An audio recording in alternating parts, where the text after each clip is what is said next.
Hello विद्यार्थियों, प्यारे विद्यार्थियों, आज बात करते हैं। देखिए, अपन ने बात की थी पिछले चैप्टर में कि रस सिद्धांत क्या है।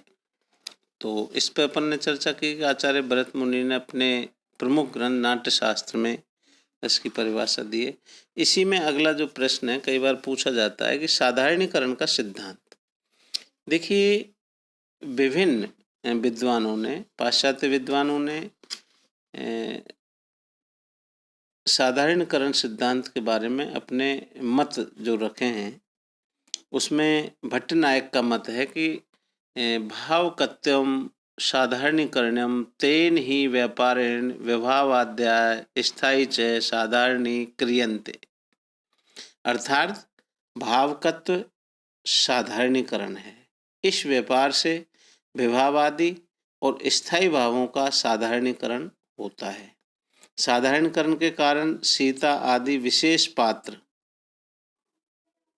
साधारणीकरण के कारण सीता आदि जो विशेष पात्र हैं वो कामिनी आदि सामान्य पात्र के रूप में प्रतीत होते हैं। अर्थात सीता न रहकर कामिनी मात्र रह जाती है। स्थायी भाव तथा अनुभाव आदि के साधारणीकरण का अर्थ है कि उनका संबंध विशेष से स्वतंत्र होना और सामान्य रूप में प्रतीत होना। दूसरे शब्दों में विभाव आदि का अपने और पराये के बंधन से मुक्त होना ही साधारणीकरण है। देखिए, रस सिद्धांत में साधारणीकरण का विशेष महत्व है। वस्तुतः साधारणीकरण के बिना रसानुभूति हो ही नहीं सकती। और इस सिद्धांत का जो आविष्कार करता है, आविष्कार करने वाले श्रेय रस सूत्र के जो तीसरे व्याख्याता आचार्य भट्टनायक को ही माना जाता है। साधारणीकरण का अर्थ सामान्यीकरण है, जनरलाइजेशन।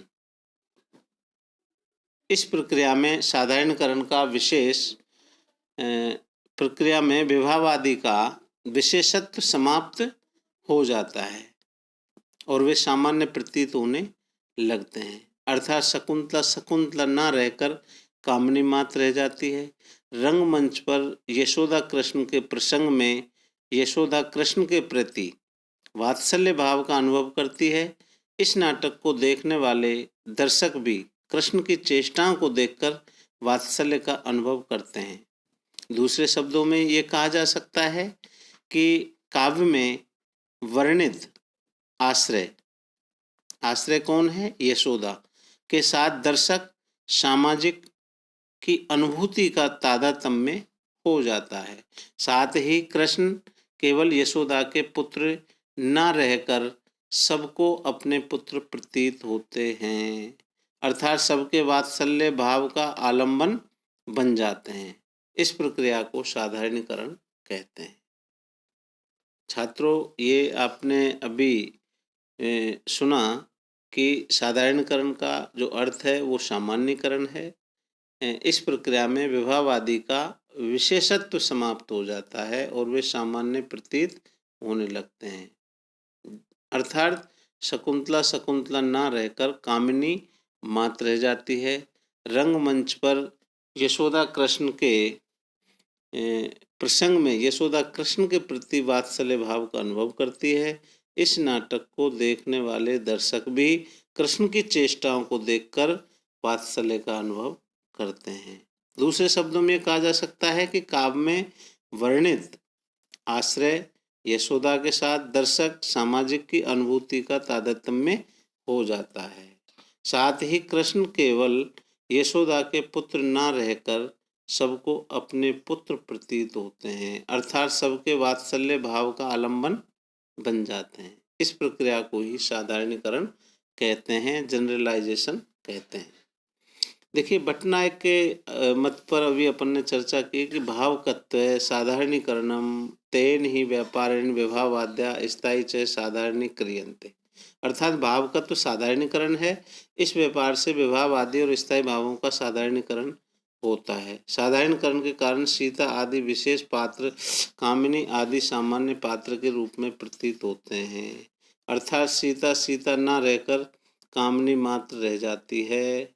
स्थायी भाव तथा अनुभाव आदि के साधारणीकरण का अर्थ है उनका संबंध विशेष से स्वतंत्र होना और सामान्य रूप से में प्रतीत होना। दूसरे शब्दों में विभाव आदि का अपने और पराये के बंधन से मुक्त होना ही साधारणीकरण है। दूसरे शब्दों में कि विभाव आदि का अपने और पराये के बंधन से मुक्त होना ही साधारणीकरण है। भट्टनायक शब्द रूप काव्य के 3 व्यापार मानते हैं: अभिधा व्यापार, भावकत्व व्यापार, भोजकत्व व्यापार। इनमें से भावकत्व ही साधारणीकरण है। साधारणीकरण से पहले दर्शक सीता, राम, दुष्यंत, शकुंतला आदि को व्यक्ति विशेष के रूप में ही ग्रहण करता है, किंतु साधारणीकरण के उपरांत दुष्यंत और शकुंतला तथा सीता और राम का विशेषत्व समाप्त हो जाता है तथा वे सामान्य प्रतीत होने लगते हैं। स्पष्ट है कि भट्टनायक विभाव आदि के सामान्य हो जाने को ही साधारणीकरण मानते हैं। विभाव आदि के अंतर्गत स्थायी भाव, संचारी भाव, आलंबन विभाव आदि सभी आ जाते हैं। अब देखिए आचार्य अभिनव गुप्त का क्या मत है साधारणीकरण के बारे में। तो अभिनव गुप्त का मत है कि साधारणीकरण हो जाने पर विभाव आदि ममत्व और परत्व की भावना से परे हो जाते हैं। अर्थात साधारणीकृत हो जाने पर विभाव आदि के संबंध में ये मेरे हैं, शत्रु के हैं अथवा उदासीन के हैं, ना तो ऐसी संबंध स्वीकृति रहती है और मेरे नहीं है, शत्रु के नहीं है अथवा उदासीन के नहीं है, ना ऐसी संबंध अस्वीकृति रहती है। दूसरे शब्दों में ये कहा जा सकता है कि साधारणीकरण की अवस्था में भाव की अनुभूति तो होती है, परंतु ये भाव किसका है इसका कोई ध्यान नहीं रहता। अभिनव गुप्त के अनुसार साधारणीकरण के 2 स्तर हैं। पहले स्तर पर विभाव आदि का व्यक्ति विशिष्ट संबंध छूट जाता है। दूसरे स्तर पर सामाजिक का व्यक्तित्व बंधन नष्ट हो जाता है। अर्थात विभाव आदि के साथ साथ स्थायी भाव का साधारणीकरण भी होता है और साथ ही सामाजिक की अनुभूति का भी साधारणीकरण हो जाता है।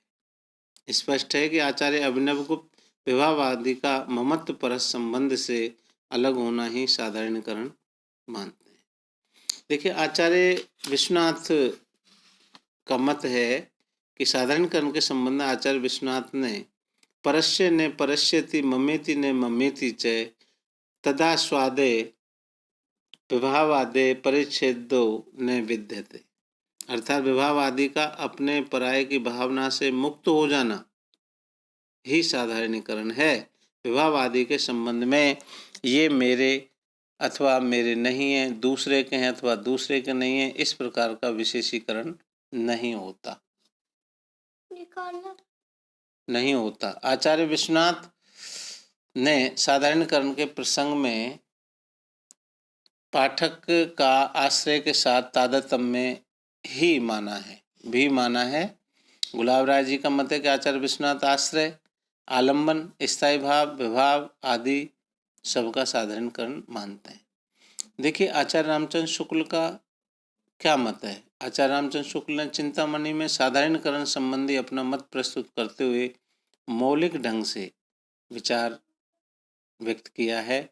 वे आलंबनत्व धर्म का साधारणीकरण मानते हैं। उनके मत को निम्न प्रकार से समझ सकते हैं कि जब एक किसी भाव का कोई विषय इस रूप में नहीं लाया जाता कि वह सामान्य सबके उसी भाव का आलंबन हो सके, तब तक उसमें रसोद्बोधन की पूर्ण शक्ति नहीं आती। विषय का इस रूप में लाए जाना ही साधारणीकरण कहलाता है। दूसरा, काव्य का विषय सदा विशेष रहता है, सामान्य नहीं। वह व्यक्ति सामने लाता है, जाति नहीं।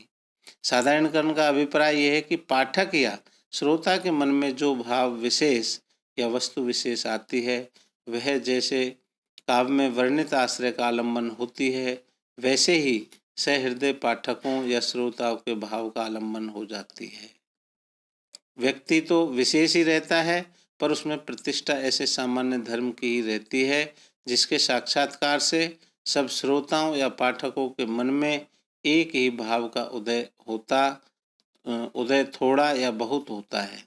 शुक्ल जी दो प्रकार की रसानुभूति मानते हैं, उत्तम कोटि की रसानुभूति और मध्यम कोटि की रसानुभूति। उत्तम कोटि की रसानुभूति वहाँ होती है जहाँ श्रोता या दर्शक काव्य में वर्णित आश्रय के साथ पूर्ण तादात्म्य में स्थापित कर लेता है, और मध्यम कोटि की रसानुभूति वहाँ होती है जहाँ श्रोता या दर्शक काव्य में वर्णित आश्रय का शील दृष्टा मात्र होता है।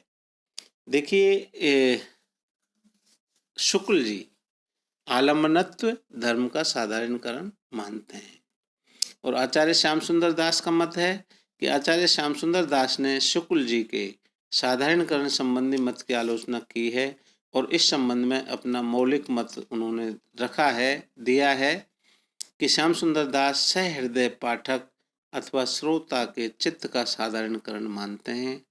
साधारणीकरण की व्याख्या करने में उन्होंने मधुमती भूमिका की परिकल्पना की है। मधुमती की भूमिका में जब चित्त पहुंच जाता है तब वह निर्वितर्क अवस्था में होता है। वितर्क की दशा में चित्त को वस्तु के संबंध और वस्तु के संबंधी इन तीनों की पृथक पृथक प्रतीति होती है।